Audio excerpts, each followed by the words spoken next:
నమస్తే ఆంధ్రప్రదేశ్ రాష్ట్ర శాసనసభ బడ్జెట్ సమావేశాలు ఇవాళతోటి ముగిశాయి. శాసనసభ నిరవధికంగా వాయిదా పడింది. 27 రోజులు జరిపినటువంటి సభ ఎలా జరిగింది, సభ యొక్క తీరుతెన్నులేమిటి అనే విషయం మీద ఇవాళ దృష్టి సారిద్దాం. దాంతో పాటుగా ఇవాళ ఆఖరి రోజున controller and auditor general CAG report ని ప్రభుత్వం సభలో ప్రవేశపెట్టింది. ప్రభుత్వం మీద కాగ్ అక్షింతలు ఎప్పటిలాగే వేసింది. దాంట్లో ఉన్నటువంటి ముఖ్యమైన అంశాలు ఏమిటి, ప్రభుత్వం ఏ రకం ఎక్కడ ఏ పద్ధతుల్లో ఏ రంగాల్లో వైఫల్యం చెందింది అని కాగ్ ఎత్తి చూపింది అనే విషయం కూడా ఇవాళ దృష్టి సారిద్దాం. చర్చను ప్రారంభం చేసుకునే ముందు ఈ గడిలో ఉన్నటువంటి వార్తలోని ముఖ్యాంశాలని ఒకసారి చూద్దాం.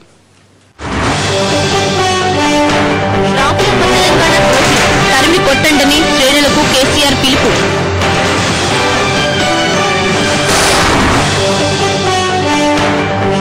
ముప్పై 6 గంటల్లో మరో అల్పపీడనం, ఉత్తరాంధ్రకు భారీ వర్ష సూచన.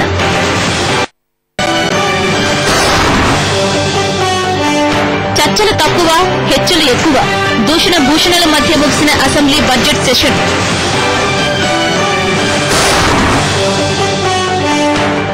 వైజాగ్ లో ఇంజనీరింగ్ స్టూడెంట్ సూసైడ్, పోటీ తట్టుకోలేకే దారుణం.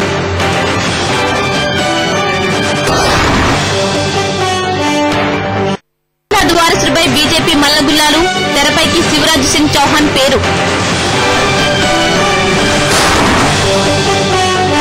మధ్యప్రదేశ్ కాంగ్రెస్ ర్యాలీలో తోపులాట, లాఠీ చార్జిలో గాయపడ్డ దిగ్విజయ్.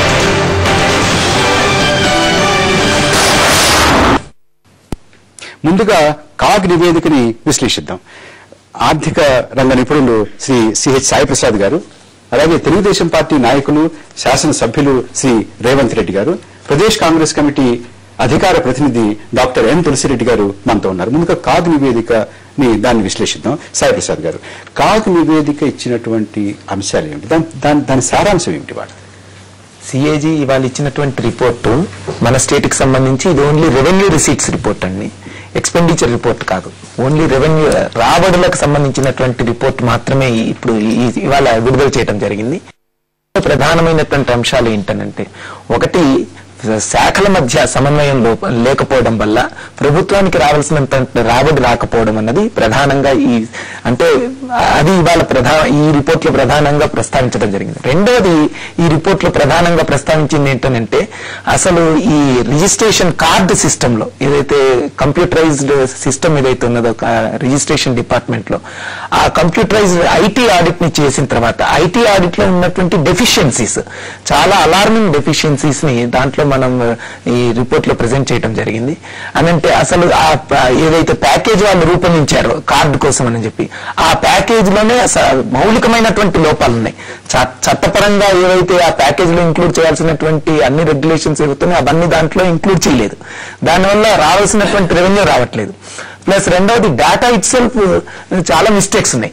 అంటే ఎప్పుడైతే రిజిస్ట్రేషన్ కి సంబంధించినటువంటి డేటాని కార్డు ద్వారా దాంట్లో పొందుపరుస్తున్నారో ఆ డేటాలోనే చాలా మిస్టేక్స్ ఉన్నాయి. అంటే ప్రధానంగా కాదు చెప్పింది ఏంటంటే, మీకు రావాల్సిన వాటివి ఇవాళ గత సంవత్సరం మీరు సరిగా వసూలు చేయలేకపోయారు అనేటువంటి మాట చాలా స్పష్టంగా తులసిరెడ్డి గారు. అసలే ఆర్థిక మాంద్యంలో మనకు రాబడులు తగ్గుతున్నాయి అని చెప్పి ఆర్థిక మంత్రి గారు ఉన్నటువంటి బడ్జెట్ లోనే కోత పెట్టాలి అనేటువంటి ఉద్దేశంతో బడ్జెట్ పెట్టారు. అటువంటిప్పుడు గత సంవత్సరం రావాల్సినటువంటి వాటిని వసూలు చేసుకోవడానికి ఎందుకు ప్రభుత్వం వైఫల్యం చెందింది?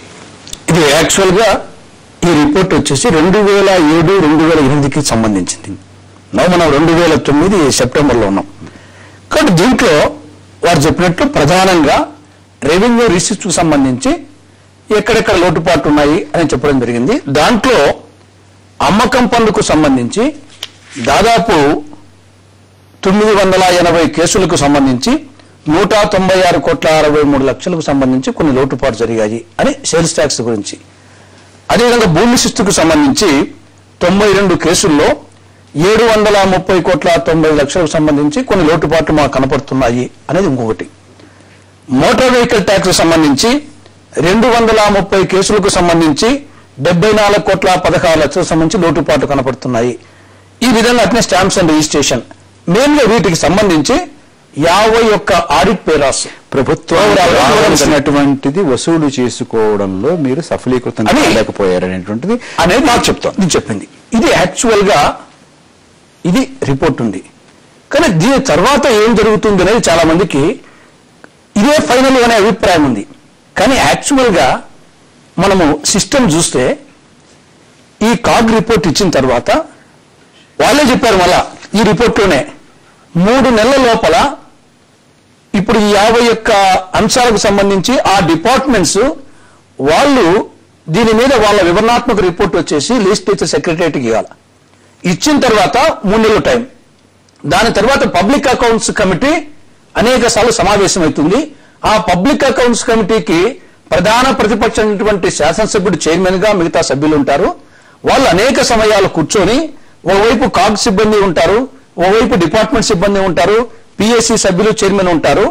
ఆ సంబంధంగా ఈ రిపోర్ట్ మళ్ళా ఒకసారి చర్చించి దాంట్లో ఇది ఇప్పుడే కాదు అనేక దాదాపు 75 to 80% డ్రాప్ అవుతాయి. దాని మీద మళ్ళా ఒక 6 నెలల లోపల మళ్ళా డిపార్ట్మెంట్ మిగతా దానికి ఇస్తే ATR action taken report government ఇస్తుంది. ఇది యూజువల్ గా మనము అంటే మీరు సీరియస్ గా తీసుకోవాల్సిన అట్లా చెప్పేది. జనరల్ ఏమనుకుంటారంటే ఇదే ఫైనల్ అనుకుంటారు. ఇది ఆనాటికి వాళ్ళు రిపోర్ట్ చేసే రోజుకు వాళ్ళకు వచ్చిన ఇంకో భాగం కూడా ఉంది తులసిరెడ్డి గారు. ఇదే ఫైనల్ అనుకుంటారు మీరు అంటున్నారు, కానీ ఇవి ఎత్తి చూపించినటువంటివి కొన్ని మచ్చు తునకలు మాత్రమే. ఎందుకంటే మొత్తం అన్ని పుస్తకాలు, అన్ని పద్దులు, అన్ని లెక్కలు సంవత్సరం అంతా కూడా తిరిగారు. కొన్ని తీసుకుంటారు, అందులో కనపడనటువంటివి, చూడనటువంటివి, పద్దుల్లో లేనటువంటివి, వీళ్ళు తీసుకున్నటువంటివి ఇంకా చాలా ఉంటాయి. రేవంత్ రెడ్డి గారు ఇది ఇది ఇది మామూలుగానే ఉంటుంది. తర్వాత సర్దుకునేటువంటి విషయం పెద్ద ఇందులో అంత తప్పు జరిగిపోయింది, ఇదే ఫైనల్ అనుకోవాల్సినటువంటి అవసరం లేదని తులసి రెడ్డి గారు అంటున్నారు. ఇప్పుడు కాంగ్రెస్ పార్టీ మొదటి నుంచి ఏ రాజ్యాంగబద్ధ సంస్థలని కూడా వాటికి ఉన్న శాంటిటీని కానీ వాటికి ఉన్న విలువను కానీ గౌరవించే పరిస్థితిలో లేదు. ఎందుకు ఈ మాట చెప్పాల్సి వస్తుందంటే తులసిరెడ్డి గారు చెప్పిన విధానంలోనే అది ఏ విధంగా సిస్టమ్ పనిచేస్తుందో చెప్తుండ్రు. ప్రభుత్వ పనితీరుకు కాగ్ నివేదిక అనేది కొలబద్ద.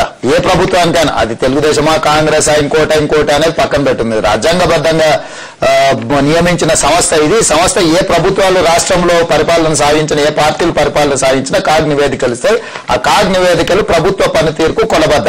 అయితే ఇట్లాంటి అత్యంత ముఖ్యమైన రాజ్యాంగబద్ధ సంస్థ గురించి మన ఆర్థిక మంత్రి గారు ఒక సీరియస్ కామెంట్ చేశారు. ఇది కాగ్ నివేదిక కాదు, వేగ్ నివేదిక అని. అంటే వారికి ఎలాంటి అభిప్రాయం ఉందో మొదటిగా అంటే ప్రభుత్వానికి అర్థం చేసుకోవచ్చు. రెండవది, దాదాపుగా గత 5 సంవత్సరాలుగా ప్రభుత్వంలో ఉన్న పెద్దల పనితీరు చూస్తే దున్నపోతు మీద వాన పడితే కనీసం తోకైనా ఊపుతుంది, కనీసం వాన పడుతుంది. దున్నపోతు కదలేకపోయినా తోక ఆడిస్తుంది అటు ఇటు. ఈ ప్రభుత్వం మాత్రం ఎన్ని విమర్శలు వచ్చినా, ఎన్ని సూచనలు వచ్చినా వేటిని కూడా పట్టించుకున్న పరిస్థితి లేదు. ఈ ప్రభుత్వం కనీసం తోక ఆడించే ప్రయత్నం కూడా చేయదు. మీరు ఏమన్నా అనుకోండి, ఏమైనా చేసుకోండి, మా ఇష్టం వచ్చినట్లుగానే మేము ప్రవర్తిస్తామని. ఈ రోజు ఒక క్షణం, ఇది ప్రధానమైనటువంటిది, ఇది ముఖ్యమైనటువంటిది. కాగ్ మనల్ని తప్పు పడుతోంది అంటే మీకు ఏ మాత్రం కూడా అందులో ఇంతలో వెరపేవి లేదా? ఇప్పుడు రోసయ్య గారు వచ్చేసి కాగ్ను వేగన్నారని చెప్పేసి నేనుగా ఎక్కడ తినలేదు, ఒకవేళ అది వేరే ఫ్లోర్ ఉంది. కాగ్ రిపోర్ట్ లో కొన్ని మచ్చు తునకలు 2003-2004లో అంటే టీడీపీ గవర్నమెంట్ సంబంధించి నీరు మీద వాళ్ళు ఇచ్చినటువంటి రిపోర్టు ఒక ఎగ్జాంపుల్ అంతే.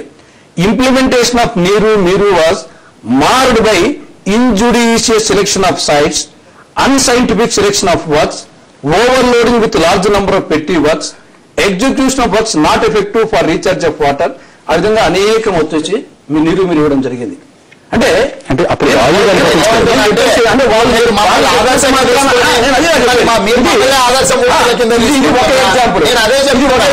ఏ ప్రభుత్వాలైనా కూడా కాగ్ నివేదిక అనేది పనితీరుకు కొలబద్ద. 2006-7కు సంబంధించి అంటే ఈ గవర్నమెంట్ సంబంధించి during 2006 and 2007 government succeeded in taking appropriate measures to eliminate revenue deficit and bill of revenue surplus and also contain fiscal deficit to 3% ahead of 2 years than stipulated in the FRBM Act 2005.